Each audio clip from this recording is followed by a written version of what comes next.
Halo sahabat Isra, yuk ke spot terbaik, lihat sunrise di langit Madinah. أشرقت نفسي بنور من فؤادي حينما رددت يا رب العباد وانتشت روحي وصار الدمع يجري يا إلهي خذ بقلبي للرشاد أشرقت نفسي بنور من فؤادي حينما رددت يا رب العباد. Assalamualaikum warahmatullahi wabarakatuh, sahabat Istra. Kembali lagi di perjalanan sejarah Masjid Nabawi. Di video pertama, kita telah melihat bagian dalam dan kisah perluasannya. Kali ini, kita akan menelusuri sisi lain, yaitu rooftop Masjid Nabawi dan dua perpustakaannya, termasuk perpustakaan manuskrip kuno yang menyimpan warisan keilmuan Islam berusia ratusan tahun. Yuk, kita mulai perjalanan kali ini. Nah, sekarang teman-teman kita sudah berada di rooftop, area paling menakjubkan untuk menikmati sunrise dan sunset hasil perluasan era modern.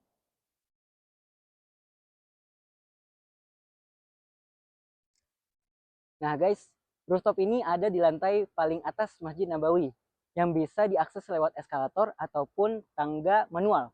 Kapasitasnya sampai 10.000 jamaah, yang mana mulai digunakan pada tahun 1414 Hijriah ataupun 1993 Masehi.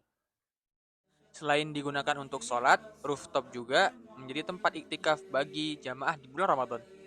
Mereka yang terdaftar akan mendapatkan fasilitas khusus seperti bantal, kasur kecil, dan tas perlengkapan ibadah. في سجودي والدجى حولي سواد في سوادي. Dari atas sini, kita bisa menikmati indahnya pemandangan sunrise dan sunset di langit Madinah dan menara-menaranya yang megah. سميعا يا مجيبا يا عظيما اهدني يا خالق السبع الشداد أشرقت نفسي بنور من فؤادي حينما رددت يا رب العباد وانتشت روحي وصار الدمع يجري يا إلهي خذ بقلبي للرشاد. Di rooftop ini ada salah satu tempat bersejarah dan ilmiah di Masjid Nabawi. Itu adalah perpustakaan Masjid Nabawi, salah satu perpustakaan tertua di Saudi Arabia. Bukunya tidak dikumpulkan sekaligus, melainkan berkembang dari masa ke masa.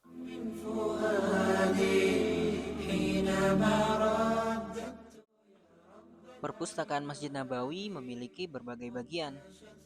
Ruang baca pria di barat laut, ruang baca wanita di timur laut dan barat laut, ruang baca anak di dekat pintu Ali nomor 28, bagian manuskrip, perpustakaan audio di pintu 17, bagian teknis untuk penjilidan dan restorasi buku, serta bagian jurnal dan digital.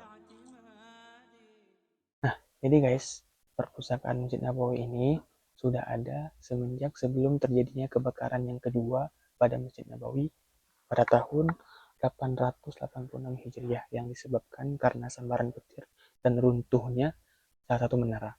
Kemudian dibangun kembali pada tahun 1352 Hijriah pada masa Raja pendiri Kerajaan Saudi, Raja atau King Abdul Aziz bin Abdul Rahman Al Saud, dengan Syekh Ahmad Yasin Al-Khayyari. Syekh Ahmad Yasin Al-Khayyari sebagai kepala pertamanya. Nah, jadi perpustakaan ini terletak di bagian barat Masjid Nabawi, di lantai atasnya.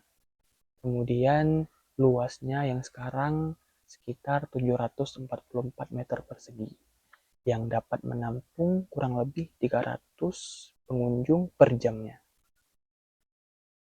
Jadi menurut data terbaru yang kami dapat, total buku yang sekarang berjumlah 84.051 buku dengan 71 klasifikasi ilmu.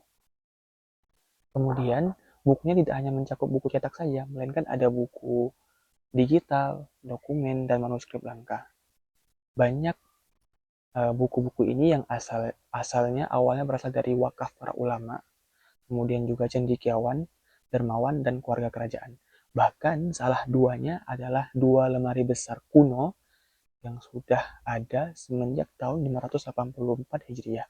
Nah, maklumat-maklumat ini kita bisa dapatkan di buku ini nih, Maktabah Al-Masjid An-Nabawi, perpustakaan Masjid Nabawi. Dan ini juga ada di sini, di maktabah atau di perpustakaan Masjid Nabawi sendiri.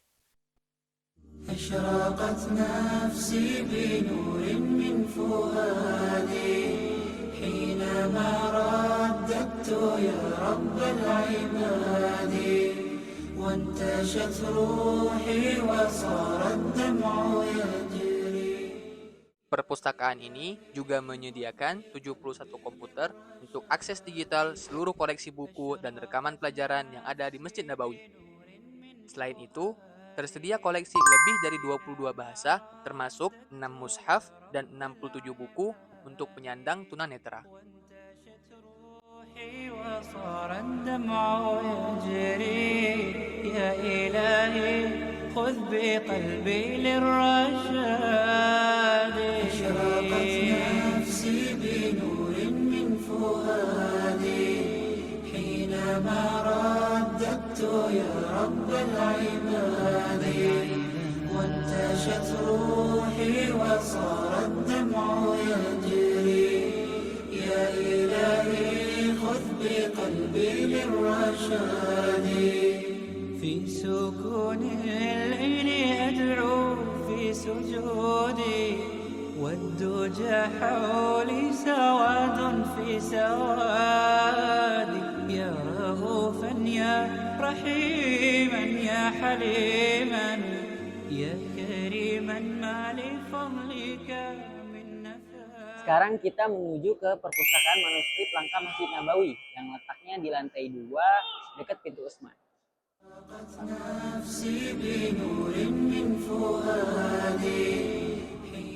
Akses menuju perpustakaan manuskrip langka masuk dari pintu 22, kemudian lurus sampai ketemu pintu bertuliskan Bab Utsman bin Affan atau pintu Utsman bin Affan.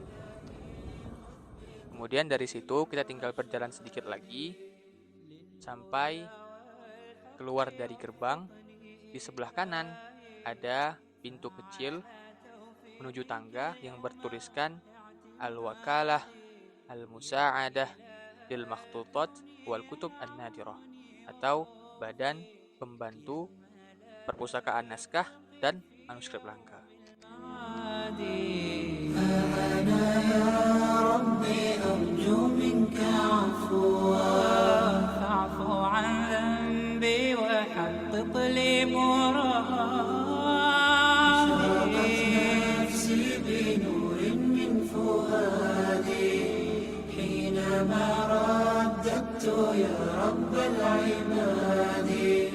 وانتشت روحي وصار الدمع يجري يا إلهي خذ.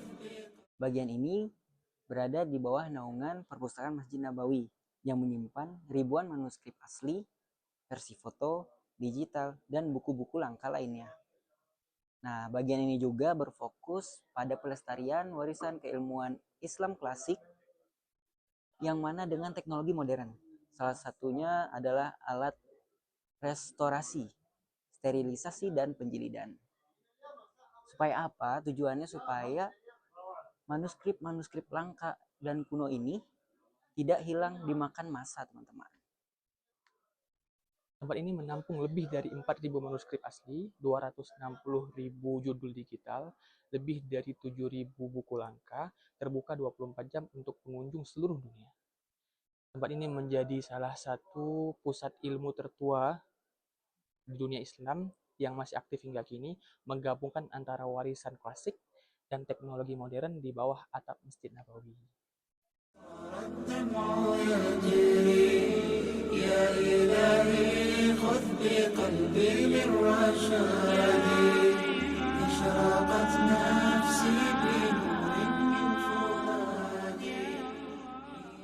ya guys, salah satu contoh manuskrip langka. Ini ada gambar yang diambil oleh Sodik Bik.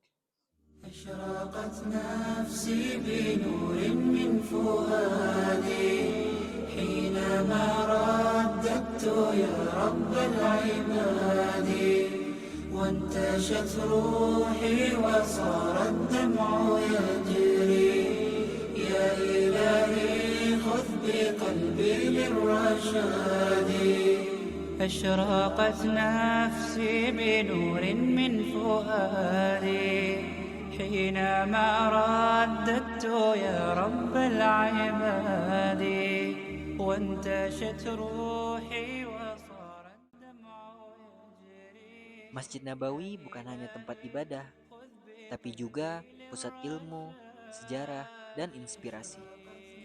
Dari rooftop yang menjadi simbol keindahan, hingga perpustakaan yang menyimpan ribuan manuskrip, semuanya mengingatkan kita bahwa Islam dibangun dengan iman, ilmu, dan pengorbanan.